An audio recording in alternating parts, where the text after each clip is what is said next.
Sardegna le diverse manifestazioni hanno un comune denominatore, la matrice agropastorale.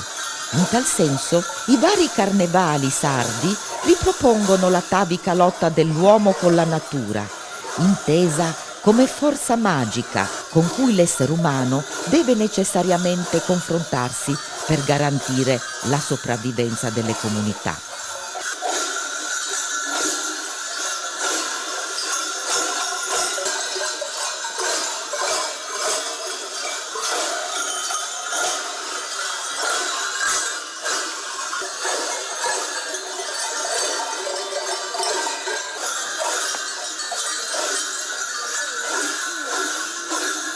Boes e Merdules a Ottana, Mamuzzones e Urtu a Samugeo sono tante declinazioni di un rituale dalle origini comuni e dal comune intento, quello di allontanare il male e nella fattispecie la carestia dalle proprie comunità. I Mamuttones si muovono solennemente in sfilata, che assume le sembianze della processione religiosa e a tratti della danza.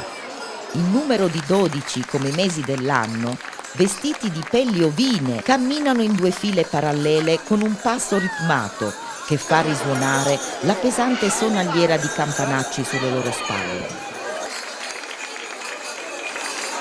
Gli soadores accanto a loro, con balzi improvvisi, gettano il laccio di vimini sulla folla che assiste al rituale, catturando prigionieri e prigioniere.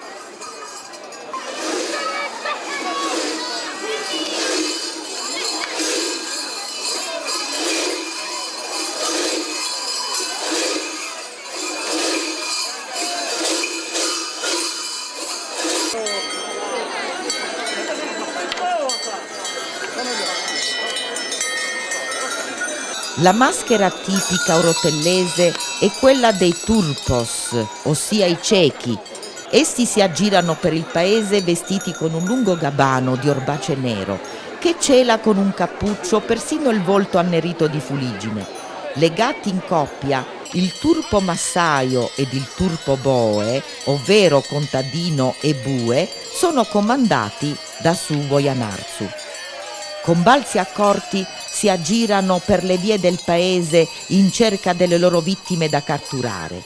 Questa cattura evoca rituali antichi legati al mondo dionisiaco che conosciamo da fonti letterarie, etnografiche ed iconografiche.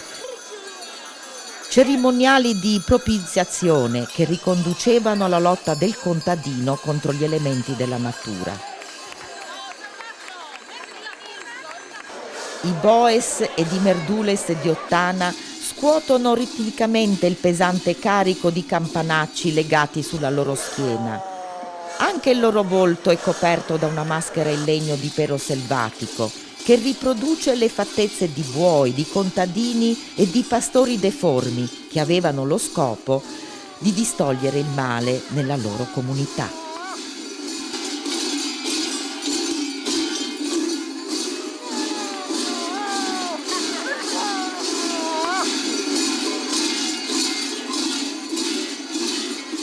Le maschere di Fonni. Surtu è vestito di pelli di montone o di caprone di colore bianco-nero, ha un grosso campanaccio legato al collo, la faccia annerita dal sughero carbonizzato ed è tenuto al guinzaglio da una rumorosa catena di ferro.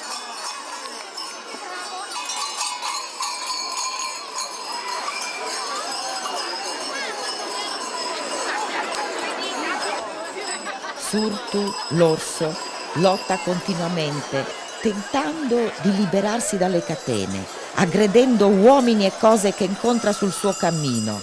Si avventano sulla gente e soprattutto sulle ragazze che subiscono le sue esuberanze, mentre sus buttudos tentano di domarlo.